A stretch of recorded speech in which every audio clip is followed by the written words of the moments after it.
इन्दशयवन्ति आडं त्रिभुवनहितमहुर्विशदवक्काणम् अन्तातीतगुणाणं नमोजिणाणं जितभवाणम्।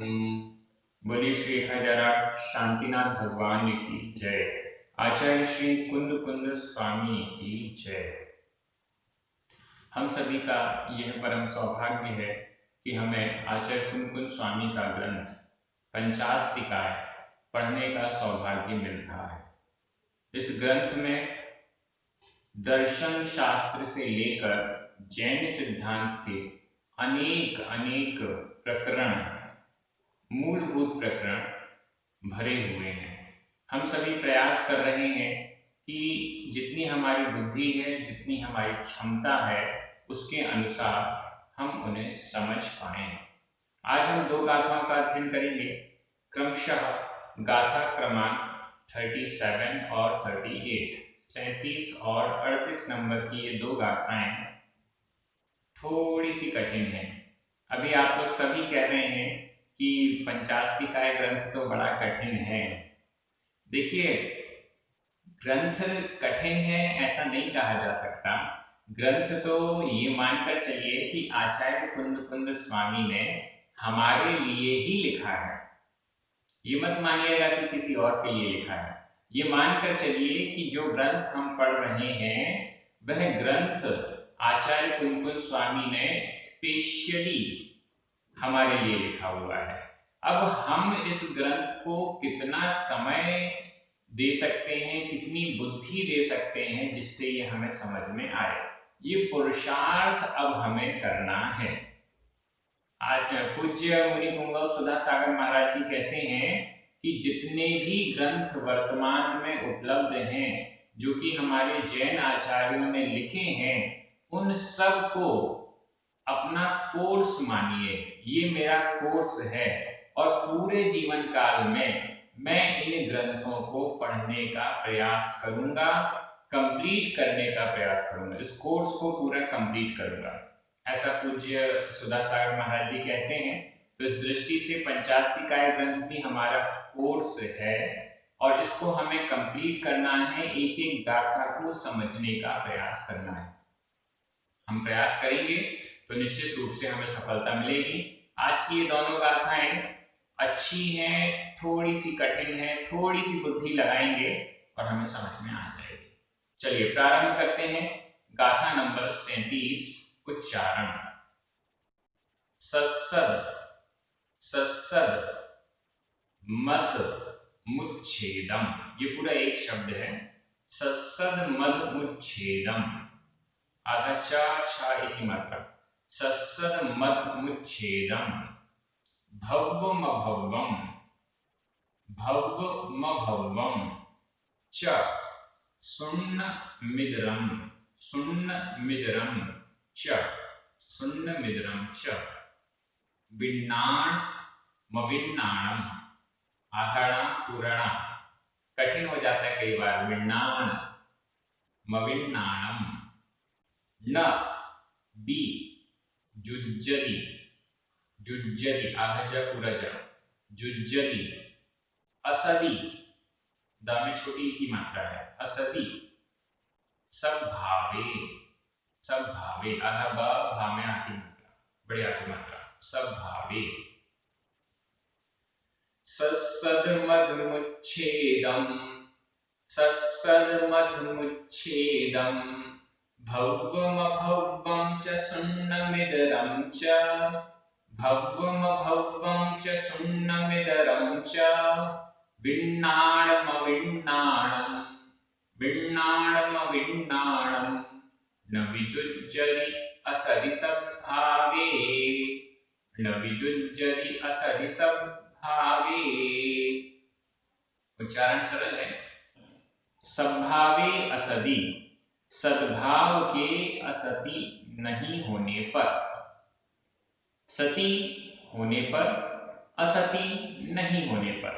सद्भावे सद्भाव में, सद्भावे सद्भाव असति नहीं होने पर। यहां पर दार्शनिक पक्ष है बौद्ध दर्शन वाले मानते हैं कि जब सिद्धत्व अवस्था आती है, मुक्त अवस्था आती है, तो सर्व शून्य हो जाता है, सब कुछ जो था वो शून्य हो जाता है, अस्तित्व विहीन हो जाता है, उसे वह मुक्ति कहते हैं।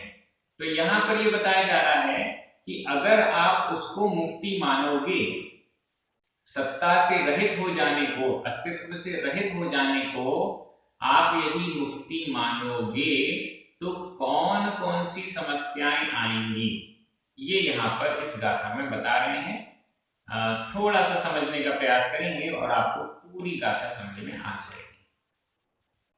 न विजुज्जति असदि सद्भावे, सद्भावे असदि, सद्भाव को असदि नहीं होने पर, सद्भाव के नहीं होने पर, सद्भाव यानी अस्तित्व, अस्तित्व के नहीं होने पर अगर हम माने कि सिद्ध अवस्था में, मोक्ष अवस्था में जीव का सद्भाव ही समाप्त हो गया, अगर हम ऐसा मानते हैं तो सद्भावे असदि, सद्भाव का, सद्भाव को नहीं होने पर, सद्भाव के नहीं होने पर, अस्तित्व के नहीं होने पर, न विजुज्जति, न भी नहीं, जुज्जति युक्त होता है, घटित नहीं होता है, सिद्ध नहीं होता है।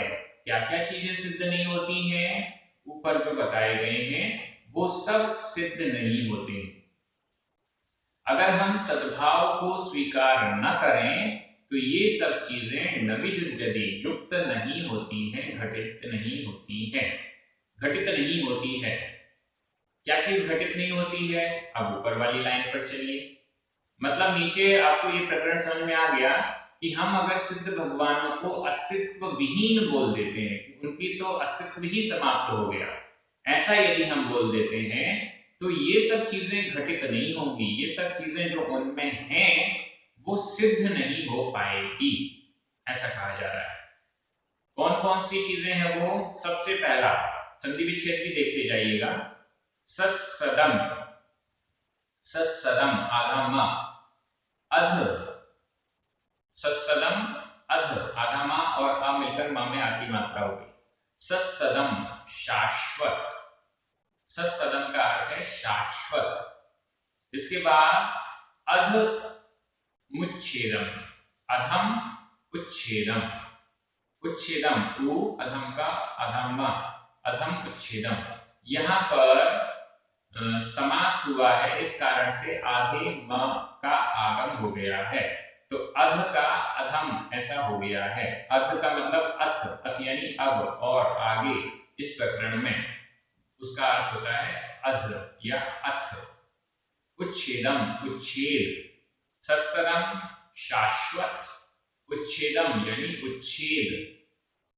इसके बाद भव्वम भव्वम, यहां भी संधि विच्छेद कर लीजिए, भव्वम आधामा अभव्वम, अ आधामा और आ मिलकर मा पूरा हो गया, तो भव्वम अभव्वम, भव्य और अभव्य। भाव शब्द शब्द में लगा लीजिए, सत्सदम शाश्वत, शाश्वत भाव, उच्छेदम उच्छेद भाव, शाश्वत का अर्थ हो गया नित्य, नित्य भाव, शाश्वत हमेशा रहने वाला, नित्य, नित्य भाव या शाश्वत भाव। उच्छेद, उच्छेद यानी नष्ट होना, अशाश्वत भाव, शाश्वत भाव, अशाश्वत भाव। इसके बाद भव्वम अभव्वम, भव्य भाव अभव्य भाव, च और सुन्नम इदरम, यहां भी संधि विच्छेद कर लीजिए, सुन्नम इदरम, सुन्नम शून्य भाव, इदरम इतर, इतर का मतलब होता है विपरीत, शून्य का विपरीत होता है अशून्य, अशून्य भाव, शून्य भाव अशून्य भाव। च और विण्णाणम अविण्णाणम, यहां भी संधि विच्छेद कर लीजिए, विण्णाणम आधाम, अविण्णाणम, विण्णाण विज्ञान, अविण्णाणम अविज्ञान, विज्ञान भाव और अविज्ञान भाव। कितने हो गए ये? फिर से देखिएगा, ध्यान से देखिए, पहला सत्सदम, दूसरा उच्छेदम, तीसरा भव्वम, चौथा अभवम, पांचवा सुन्नम, छठवां इदरम, इदरम का अर्थ हुआ इतर, इतर का अर्थ होता है उल्टा। हर चीज जिसके साथ भी इतर शब्द जुड़ जाता है उससे उल्टा, उसके विपरीत हमें लेना होता है। यहाँ शून्य के साथ जुड़ा हुआ है तो इसका विपरीत असुन्नम, अशून्य। विन्नाणम ये हो गया सातवां, और अविन्नाणम आठवां। ये 8 भाव न जुज्जति, न भी जुज्जति, युक्त नहीं होता है। एक एक में लगा लिया जाएगा। सद्भावी असदी, सद्भाव के नहीं होने पर, सत्सदम न विजुज्जति, शाश्वतपना युक्त नहीं होता है। उच्छेदम अशाश्वतपना युक्त नहीं होता है, घटित नहीं होता है। भव्यम भव्यपना घटित नहीं होता है, अभव्यपना घटित नहीं होता है, शून्यपना घटित नहीं होता है, शून्य भाव अशून्य भाव घटित नहीं होता, विज्ञान भाव घटित नहीं होता और अविज्ञान भाव घटित नहीं होता है। ये इसका सिंपल अर्थ हो गया। अब ये शाश्वत क्या है, अशाश्वत क्या है, किस अपेक्षा से है, ये सब 8 भाव किस अपेक्षा से हैं, ये हमें समझना है। अर्थ तो आपको क्लियर हो गया। अगर हम मोक्ष अवस्था में, सिद्ध अवस्था में सत्ता को ही शून्य मान लेते हैं, अस्तित्व विहीन मान लेते हैं, तो सत्सदम जो जिनेंद्र, जो सिद्ध अवस्था शाश्वत होती है, अविनाशी होती है, हमेशा रहने वाली होती है, उस शाश्वत पने का, ध्रुव्य पने का, नित्य पने का अभाव हो जाएगा। वह नित्यपना घटित नहीं हो पाएगा। एक बार सिद्ध हो गए, अनंत काल तक सिद्ध बने रहेंगे, ये घटित नहीं हो पाएगा। इसलिए सत्ता समाप्त नहीं हुई है, यह समझ में आना। दूसरा उच्छेदम, उच्छेद, उच्छेद का मतलब है अशाश्वतपना। पर्याय की अपेक्षा से सिद्धों में जो अशाश्वतपना है, उत्पाद व्यय हो रहा है, वह उत्पाद व्यय भी फिर घटित नहीं होगा। जब सत्ता ही नहीं है तो उसका उत्पाद या व्यय कैसे हो सकता है? उच्छेद भी नहीं हो पाएगा। तो इस दृष्टि से शाश्वतपना नहीं रह पाएगा, उच्छेद, उत्पाद और व्यय भी नहीं रह पाएगा, अशाश्वतपना भी नहीं रह पाएगा। देखिए यहाँ पर आचार्य कुंदन स्वामी कह रहे हैं कि सिद्ध अवस्था में शाश्वतपना भी है, अशाश्वतपना भी है। शाश्वतपना द्रव्य की अपेक्षा से, द्रव्य की अपेक्षा से, और अशाश्वतपना उत्पाद और व्यय की अपेक्षा से, पर्याय की अपेक्षा से। और अगर हम सत्ता को स्वीकार नहीं करेंगे तो ये दोनों घटित हो ही नहीं पाएंगे। इसी प्रकार से आगे भव्य और अभव्य भाव। भव्य, वैसे तो भव्य और अभव्य की परिभाषा जो पारिभाषिक रूप से जैन धर्म में आती है, जैन दर्शन में आती है, वो अलग है। सम्यक दर्शन होने की, मोक्ष मार्ग होने की, रत्नत्रय होने की जिसमें क्षमता है वह भव्य है, और जिसमें यह योग्यता नहीं है वह अभव्य है। इस प्रकार से भव्य और अभव्य की परिभाषा होती है, लेकिन यहाँ पर अलग दृष्टि है। भव्य शब्द का अर्थ जो है वो है होने योग्य, और अभव्य का अर्थ है न होने योग्य, नहीं होने योग्य। होने योग्य और नहीं होने योग्य। होने योग्य शुद्ध पर्याय उत्पन्न होने योग्य, शुद्ध पर्याय, चैतन्य शुद्ध पर्याय रूप परिणमन करने योग्य जो है वह भव्य, यहाँ पर इस गाथा की दृष्टि से। और जिसमें परभाव रूप या सांसारिक कर्म जनित परिणाम स्वरूप उत्पन्न होने की योग्यता नहीं है, वो अभव्य है। सिद्धों में भव्यपना और अभव्यपना ये दोनों यहाँ पर स्वीकार किए जा रहे हैं। फिर भव्यपना क्या है? जो शुद्ध पर्याय हैं उन रूप परिणमन की जो योग्यता है वह भव्यपना, और जो पर रूप, विभाव रूप, अशुद्ध रूप, कर्म जनित परिणाम होने की जो अयोग्यता है, नहीं होने योग्य है वो, इसलिए अभव्यता है। यह भव्यता और अभव्यता भी अगर हम सत्ता को स्वीकार नहीं करते हैं, सत्ता के अभाव को मानते हैं, तो ये दोनों भी घटित नहीं होंगे, ऐसा समझना है। इसके बाद सुन्नम इदरम, शून्य भाव और अशून्य भाव, पर द्रव्य, पर क्षेत्र, पर काल और पर भाव, इस पर चतुष्टय की अपेक्षा से शून्यत्व है, नास्तिपना है। वह नास्तिपना भी कब सिद्ध होगा? जब आप उसके सद्भाव को मानेंगे। सिद्ध अवस्था का शून्यपना है, सिद्ध अवस्था में शून्यपना है। क्यों है? क्योंकि वो परद्रव्य रूप नहीं है, पर क्षेत्र रूप नहीं है, पर काल रूप नहीं है और पर भाव रूप नहीं है। और अशून्यपना स्वचतुष्टय की अपेक्षा से अशून्यपना है। स्वचतुष्टय, स्वद्रव्य, स्वक्षेत्र, स्वकाल और स्वभाव की अपेक्षा से अशून्यपना है, अशून्य भाव है। तो इस दृष्टि से क्योंकि उसका अस्तित्व है स्वद्रव्य, स्वक्षेत्र, स्वकाल और स्वभाव की अपेक्षा से, तो इस दृष्टि से शून्य भाव और अशून्य भाव भी यदि हम सत्ता को स्वीकार नहीं करते हैं तो यह घटित नहीं होता है। और सातवां आठवां, विज्ञानम अविज्ञानम, विज्ञान भाव और अविज्ञान भाव। सिद्धों में विज्ञान भाव तो है, लेकिन अविज्ञान भाव भी है। विज्ञान का मतलब ज्ञान, अविज्ञान मतलब अज्ञान। ज्ञान भाव और अज्ञान भाव। हमें कोई अज्ञानी कह देता है, हम तो गुस्सा हो जाते हैं, लेकिन यहाँ आचार्य कुंतु स्वामी तो सिद्धों को भी अज्ञान भाव बता रहे हैं। तो विज्ञान भाव और अविज्ञान भाव, केवल ज्ञान है इस अपेक्षा से विज्ञान भाव।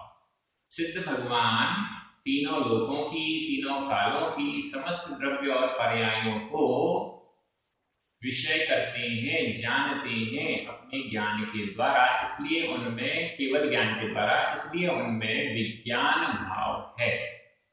और छद्मस्थ अवस्था वाला मति और शुद्ध ज्ञान, अवधि ज्ञान, मनःपर्य ज्ञान, इनका अभाव है, इनके द्वारा वो कुछ भी नहीं जानते हैं, इस दृष्टि से उनमें अविज्ञान भाव है।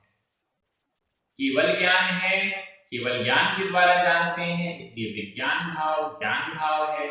और मति शुद्ध आदि ज्ञानों के द्वारा, छद्मस्थ ज्ञानों के द्वारा नहीं जानते हैं, इसलिए अविज्ञान भाव है। ये दोनों विज्ञान भाव और अविज्ञान भाव भी सत्ता के नहीं होने पर घटित नहीं होता है, ऐसा समझना चाहिए। इस दृष्टि से इस गाथा का अर्थ हो गया। थोड़ी सी शब्दों की व्याकरण की दृष्टि से बात करें। सद्भावी, इसमें सप्तमी विभक्ति का एक वचन है। असति, इसमें भी सप्तमी विभक्ति का एक वचन है, लेकिन यह अनियमित प्रयोग है।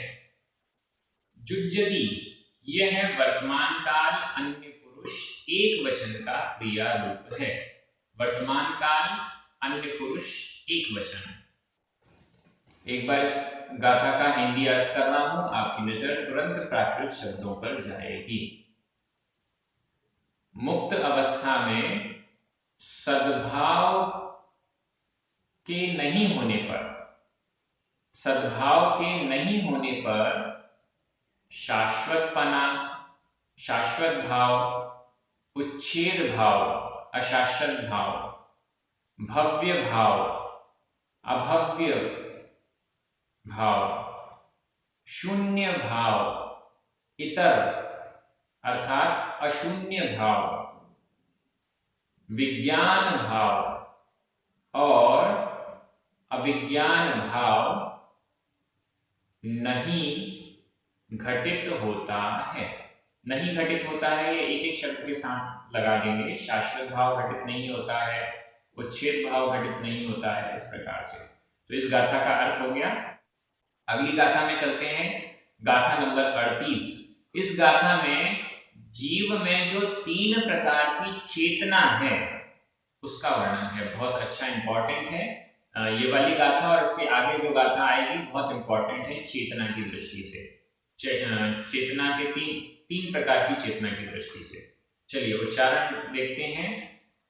कम्माणम, कम्माणम, फल मेक्को, फल मेक्को, एक्को, एक्को, कज्जम तु, णाण, मथ मेक्को, मथ मेक्को, णाण मथ मेक्को, वेदयदि, वेदयदि।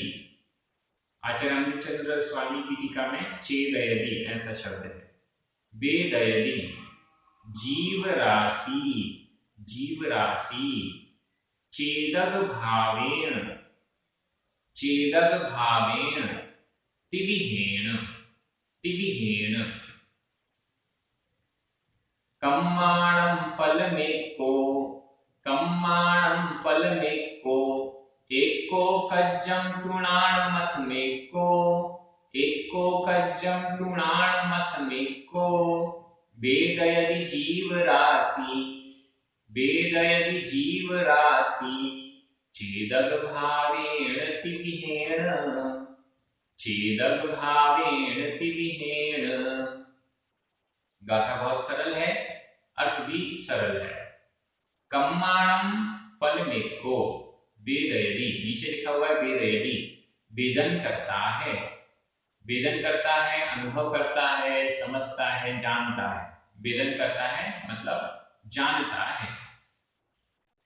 कौन जानता है, करता कौन है, जीव राशि, जीव राशि जानता है। यहाँ राशि कहने से तात्पर्य है समूह, जीव का समूह।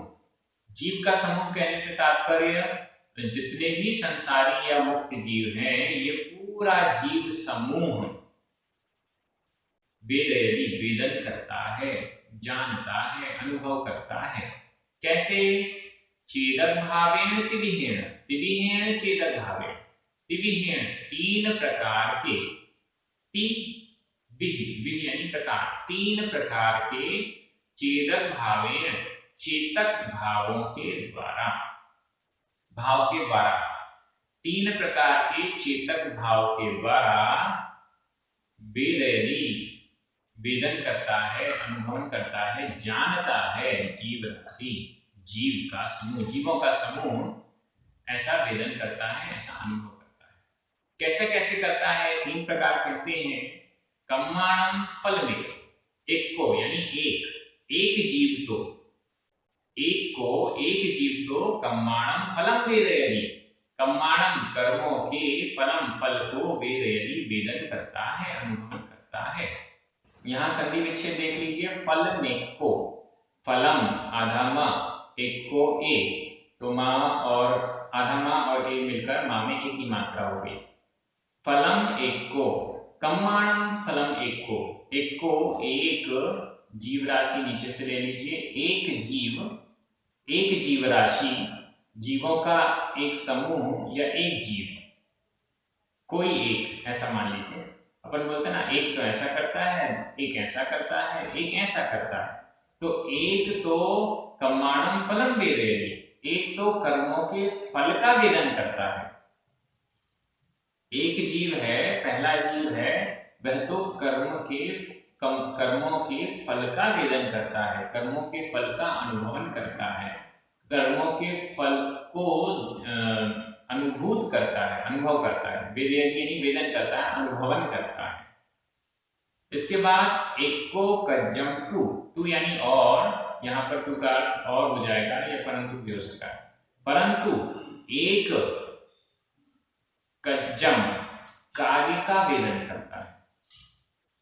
एक तो कर्म के फल का वेदन करता है, एक कज्जम, एक को कज्जम, और एक कज्जम कार्य का अनुभव करता है। कार्य का अनुभव मतलब पुरुषार्थ का अनुभव करता है। कर्म के फल का अनुभव करता है मतलब आठों कर्म बांधे हुए हैं, प्रति समय उन कर्मों का उदय आ रहा है, फल दे रहे हैं वो कर्म। तो जैसा जैसा कर्म अपना फल देता है, वैसा वैसा वो अनुभव करते हैं। कर्म ने जो भी फल दिया उसका ही अनुभव करते हैं, उसमें वो कुछ भी